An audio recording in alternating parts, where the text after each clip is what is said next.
Hello and welcome back. This is MC1 Gamer bringing you a new Convert This, but this is the World War II edition. As some of you may know, in the interim with Warhammer Fantasy between the End Times and the 9th edition that's supposed to be coming out hopefully sometime this summer. A lot of the rumors are around May, but it could get pushed back to early fall. I have decided to go and get involved in some historical stuff.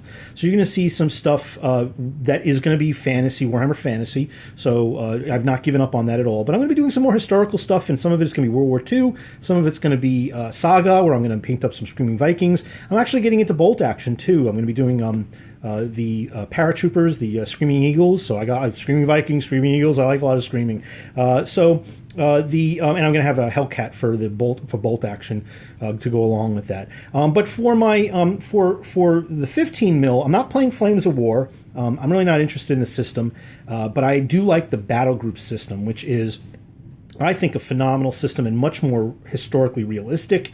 And I think that the game allows for a much more realistic sense of battle as opposed to a scenario necessarily. You know, it's not as much of a system as it is a more of a reenactment game. And it's a lot of fun, and it's not terribly complicated. It is in depth, but I don't think it's terribly complicated to learn and terribly difficult to learn. So if you're interested in things like World War II at 15 mil, you can play also 20 mil. You can take a look at the Battlegroup System by Iron Fist Publishing. They have huge, beautiful hardcover supplements for the Normandy invasion called Overlord, Fall of the Reich for Late War, Barbarossa for the invasion of Poland. They're coming out with an Africa Corps, a Blitzkrieg for early war, I just absolutely love the system. Kursk is the main one with the main rule book. You can actually get the mini rule book for any of the other supplements if you don't want to get Kursk, but Kursk is for Western Front, which was predominantly the Soviets and the Germans. So here's my my stuff, and the reason why this is a convert this is because I converted up a lot of the turrets, and I'm going to be doing some interchanging. This is a standard 75 mil.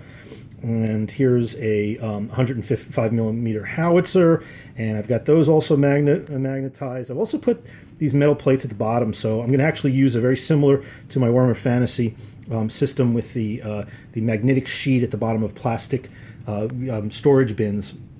And I'm going to put maybe some wood with some at the bottom that are just going to fit between these tracks, so I can line these up with some magnets, and that'll be really helpful for storage. But you can see that these magnets, they're on pretty good, and I'm going to be making some interchangeable guns to put in the turrets, so that I can swap out maybe again when I need a 105 millimeter howitzer, or if I need a 76 mil, and I can just change out the turret. So I also have the actual Battlefront from Flames of War. You can use Flames of War figures if you're playing in 15 mil for Battlegroup. So I highly recommend it. There are some good deals on some plastic stuff from like Plastic Soldier Company, which what these are from. I really like Plastic Soldier Company, especially with their Shermans and their half tracks. And I'll get to the Stugs in a second. These are M10s. They obviously, Battlefront Miniatures has a much more in-depth line of different types of vehicles, it's very good to. That's one reason why I like the idea of using 15 mil, because a lot more people are going to probably have that as opposed to the 172 scale 20 mil, which a lot of people don't. But there's a lot of cheap models out there for 20 mil. But again, a lot of people already have Flames of War stuff if they're interested in this and they've tested that out. So there's going to be more people that might be interested in trying out the Battlegroup system from Iron Fist Publishing. In any case, these are M10s, and you see that I don't have any of the guns on the turrets, but the turrets are all magnetized. I love that sound.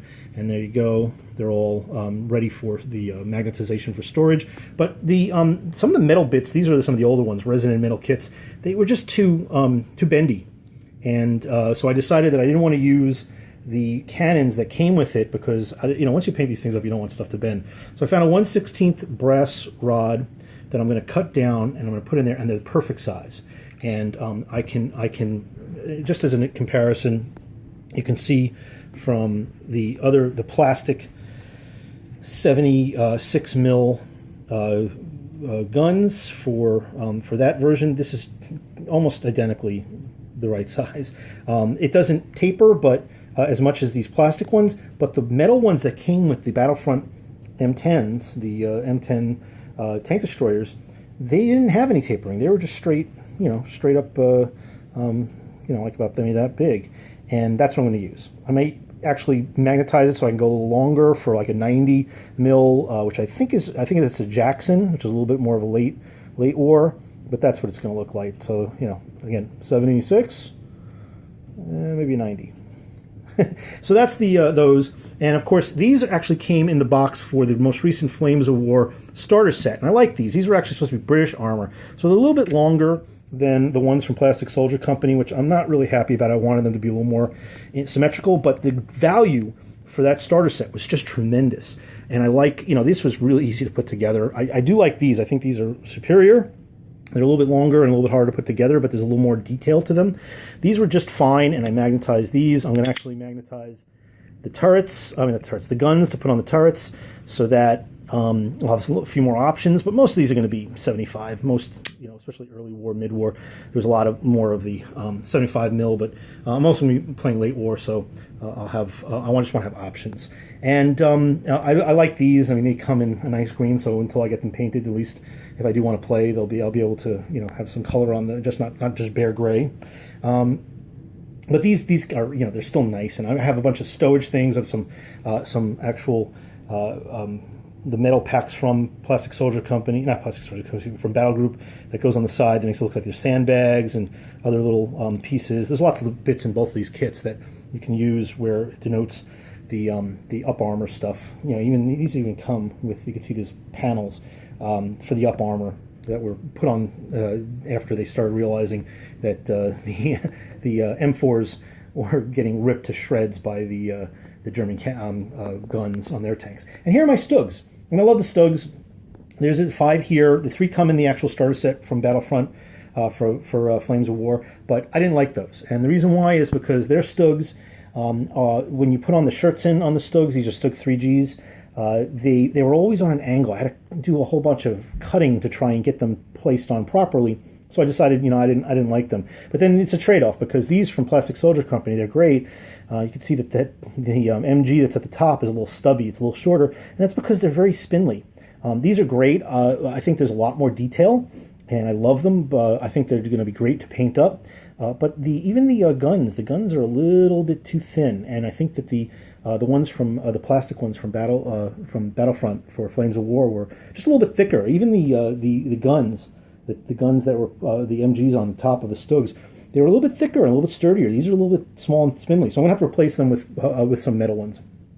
And I'm probably going to have to do that with some of these others. Like these came with metal ones as well, and they were just too bendy. I'll find some plastic ones, or maybe I'll just order another box of metal ones and see if I can pick out the best of the lot.